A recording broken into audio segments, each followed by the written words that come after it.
U.S. President Donald Trump is set to convene the first cabinet meeting of his second term today. His newly appointed cabinet secretaries, the White House Chief of Staff, Vice President J.D. Vance, they are all set to attend. The White House also says Elon Musk will attend.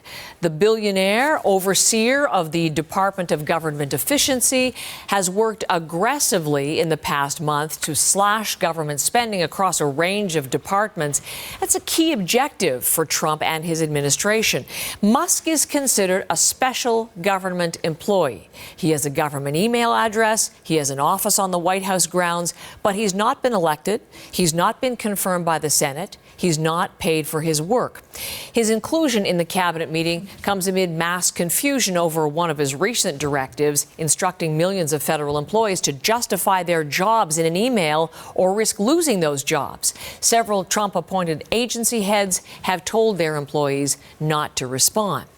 Elon Musk is involved in another story that we're covering this morning, the petition in this country that's gaining speed and signatures. It focuses on Elon Musk, a call on the government to revoke his Canadian citizenship and passport.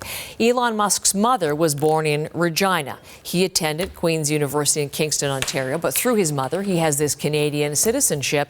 And there is a push from an author, Qualia Reid, in British Columbia, which is garnering signatures, which has been sponsored by my guest this morning, NDP MP Charlie Angus.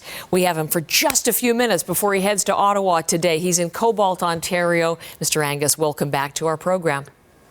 Thanks so much for having me. So here's the number, 284,029 signatures. That's the very latest number on this petition, one of the most significant in the history of the House of Commons. What do you think of that number and what it's tapped into? Well, I think what's really fascinating, and the one thing that gives me hope in these very dark times, is how determined Canadians are to defend their democracy. So there's many tools Canadians can have to express their views, and one of them is a e-petition to Parliament. Sometimes it gets 500 signatures, sometimes 1,000, sometimes it's on healthcare products, sometimes it's on road safety. I was approached about this petition on Elon Musk's citizenship. And of course, a petition doesn't remove citizenship. But I thought, well, people want to express their anger at these profoundly anti-democratic actions of Musk. So let's see what happens. I have to say, I've never seen anything like it. I said, yeah, I'll bring the petition to Parliament, and it has just exploded. And every day it gains momentum. So it's sending a clear message to Canadian politicians that they want our democracy defended, and they don't want us making any kind of deals with Elon Musk, with Starlink, and they're very concerned about his interference with X. It's interesting. You're right. It's exploding. Thousands. I think there you're back. Sorry, we just lost your image. Thousands of signatures just in the last 20 minutes as we were getting set to talk to you today. So let me read the substance of this petition, what it calls for and what it says. Elon Musk has engaged in activities that go against the national interest of Canada. He has used his wealth and power to influence our elections. He has now become a member of a foreign government that is attempting to erase Canadian sovereignty. And the attempts of Elon Musk to attack Canadian sovereignty must be addressed. What are the particular things that stand out for you in the wording of that petition which you've sponsored, Mr. Angus, that really you point to as the greatest threats from him to our country? Well, I have been really pushing Elections Canada on the potential interference by the massive platform he has with X. And we've seen in Germany, the German government has demanded legal actions to get the algorithms of X because of interference in supporting the far-right extremists. We've seen in England him promoting really ugly racial divisions. He said that Canada is not a real country. He is the right hand of a president who believes we don't have a right to exist as a country. So I think Canadians get the fact that this man could pose a direct threat to our democratic sovereignty through his powerful platform at X.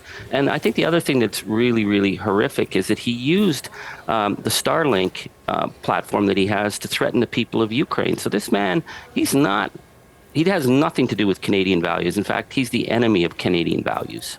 So far as election involvement, we have seen him on X supporting Pierre Poilievre from the Conservatives, deriding the Prime Minister as far as governor and some of that belittling language. We do have a picture of the tweet that he posted when you said Canada, as you said, Canada is not a real country. That was the response from him to this petition. He's since taken it down. Where this goes, though, we have some reporting up on our website this morning, Mr. Angus, from Elizabeth Thompson in our Parliamentary Bureau, and she's been talking to the officials who say it's likely not going to happen. It would require an amendment because it would be such a rare occurrence. It only happens, revocation of citizenship, if someone commits fraud, misrepresents themselves, or knowingly hides information on an immigrant or citizenship application. So it doesn't look likely to be concrete, does it, as a result of this petition? No, a petition can never take someone's citizenship, but what a petition can do can express anger. And what gives me hope is that deep in the Canadian DNA, Canadians hate fascism. Call it our Juno Beach gene that's in all of us. So when we see someone giving a fascist salute in the inauguration, when we see him promoting the far right, when we see him denigrate our nation, saying we're not even a real country, why the heck does this guy have a passport? So that's the message Canadians are sending. And the other message they're sending is don't cut any more deals. Like Doug Ford signed a $100 million deal with Starlink. They don't want this guy in any capacity to be able to interfere in our democracy and our sovereignty. So it's a message that's being sent.